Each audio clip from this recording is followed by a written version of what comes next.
समय ये लिखा गया है। और अब तो ऐसा रिपेयरिंग चलत बा गांव से लेके शहर तक के कि कुछ पूछो मत सुनने वाले बाबूजी। लेकिन पहली लाइन में कवि जी बहुत सुंदर भाव लिखे, कहना है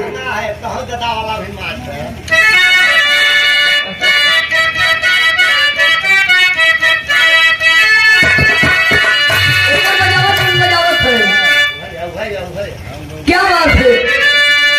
आन के बलमुआ के सेज सुतावई, आन के बलमुआ के सेज सुतावई,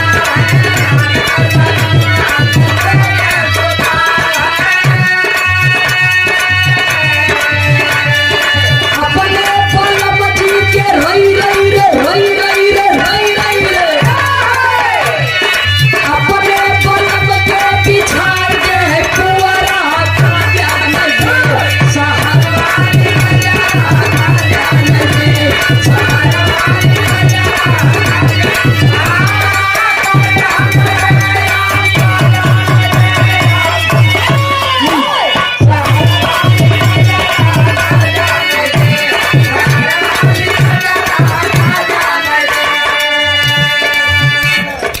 सुने वाले बाबूजी वो कवन में हरारू बा कि अपने मर्द के धाने के पुअरा के गोनारा पर सुतावा था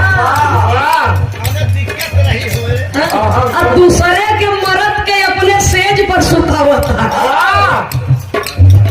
मंजीत बाबू दुनिया बड़ी एडवांस, यहाँ लड़का नहीं पैदा होते तब मार शुरू हो जाते। दो बरानी आधी रात की झगड़ा करे हैं, मर्दवा कहता है आदमीवा कहता है अपने औरतिया से कि हम बेटवा के डॉक्टर बनाओ, मेहररुआ कहता हम बेटवा के जज बनाओ। वो कहा नहीं डॉक्टर बने, वो कहा नहीं जज बने लड़का। आप लोगन के तरह 4-6 जने रहे कहे भैया काहे बने लड़ाई करे है। आदमीवा कहता हमार लड़का डॉक्टर बने, औरतिया कहता जज बने। तो कहा एक काम करो वही लड़के की बोला के पूछ ले न वो का बने। दोनों जने कहा था लड़का अब पैदा न भवा, तो लड़का पैदा नहीं भवा लेकिन लड़ाई चालू बा। सुनने वाले बाबूजी कवि को संकेत करना पड़ा, खराब असर न पड़े पड़ोसी के, सहूर से बोले जौन भी बोले नहीं खराब असर न पड़े। भैया लिखा गया का जाने देश शहर वाली कजरा, आन के बलमुआ के पूरी आन के बलमुआ के सेज सुतावे अपने बलम के बिछाए दे गोनरा। पहले के जमाने में धाने का पुअरा का गोनरा बाबा लोग बनाए दे, तो आपके यहाँ शायद गोनरी बोले थी, हमारे यहाँ गोनरा बोले। वो एकदम बिस्तर के तरह रहे, पुअरा तो रहबे करे, ओके सुतरी से बांध के हाँ इकट्ठे ओके बनाए दे। नहीं जानते न तो जे पुरनिया होई उसे पूछ ले वो बताए दे। हाँ वही बदले में चटाई बनेगा, देख ले वैसे सिया रहा चटाई, वही के देख के प्लास्टिक का चटाई बनी बा, वही के नकल हो। जैसे केकड़ा के देख के अच्छी मशीन बनी बना ओकरे में गोड़े का पता बना मोड़े के। हाँ जेसीबी नहीं ठीक ही रहा था, वो में चैनल दार ऐसे ही लगा रहा था, वो खाली चलत ऊपर चक्का नहीं रहते। हाँ सही कर दो हो गया ओकलेन पोखलेन जवान होए।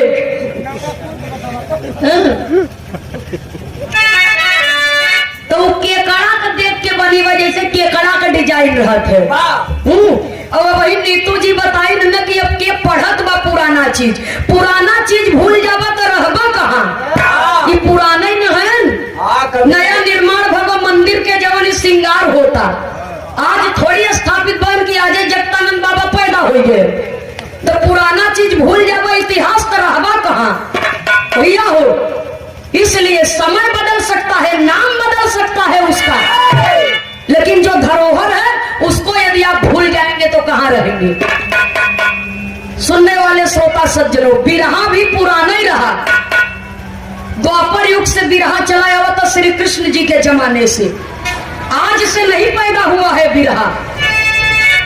जहां पर बिरहा हो वो बिरहा होता था मनोरंजन के लिए हम कुछ भी कह दे वो बात अलग है। तो पुरानी चीज को आप भूल जाएंगे, इतिहास को भूलेंगे तो कहाँ रहेंगे। कभी को संकेत करना पड़ा कौन दुल्हन बा की अपने आदमी के दूसरे जगह सुतावा था, दूसरे के आदमी के अपने लगे सुतावा था। एक मतारी और एक बेटवा का बात बा। पति पत्नी में गहरा प्रेम है, जब लड़का पैदा होगी तो लड़का से लगाव ज्यादा होगा, आदमी से लगाव कम होगा। ठंडा का सीजन में घरे में एक चारपाई मेहरारू जौन बा वो अपने लड़का के लगे सुताए बा, तबले आदमिया आई के कहा बताओ हम कहाँ जाई। कहा सर्दी का सीजन बा, धाने का पुअरा बा, वही के बिछाए के तो सुत जा। लड़कवा यहाँ लघु शंका कर दे तो तुम्हें बड़ी परेशानी हुई, हम तो महतारी है सह ले। इसीलिए कहा जाता है कि लड़का बाबूजी मतारी अपने लड़का के सूखे में सुताई देती, अपने गीले में सोई के रात बिताई लेती। तो वो लड़कवा जब जवान हुई तो अगर बियाह हुई तो दूसरे के आदमी न बनी। जवान हुई शादी हुई अगर दुल्हन आई तो दूसरे के आदमी बने। अपने महतारी का लड़का है, अपने मेहरारू के आदमी। इसीलिए लिखा गया आन के बलम हुआ के सेज सुतावे अपने बलम के बिछाए दे पुअरा। सुनने वाले श्रोता सज्जनों, तो पहले के समय का गाना भी रहे तो वो दूसर रहे। यहाँ पुरनिया दादा लोग बैठे हुए हैं, ये भी बिरहा का एक हिस्सा हुआ था। अहिरौआ, गड़ेरौआ, चमरौआ, पसियौआ, धोबियौआ, कहरौआ, कोहरौआ,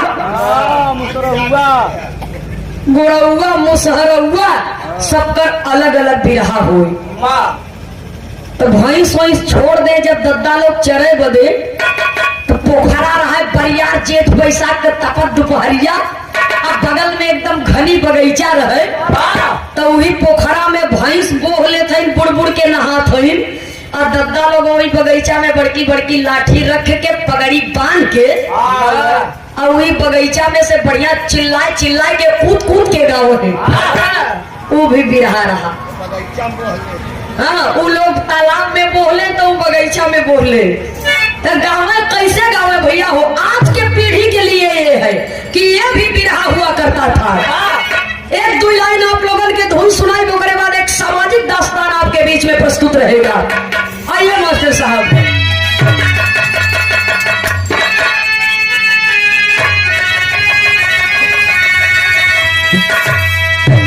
कान में उंगली डाल के गाँव है।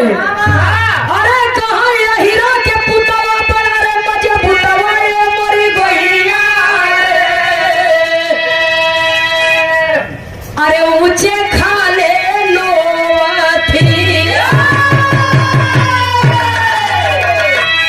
मास्टर साहब तनी एक पत्ती और बढ़ जावा का। अरे राम राम राम, हरि राम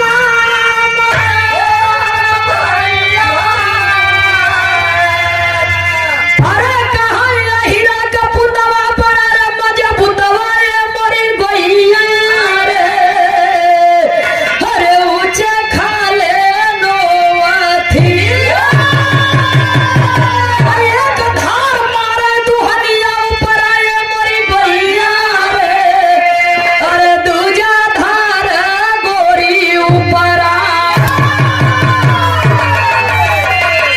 अच्छा भैंस वैंस जेकर ज्यादा मरकही रहे तनी मूड़ी उड़ी झटकत रहे तो दूध दुहे बदे जब बैठ जाते कहा है मलकिन तनी रचे चोकर चुनी चलावत रहतू तो हम आराम से दूह ले।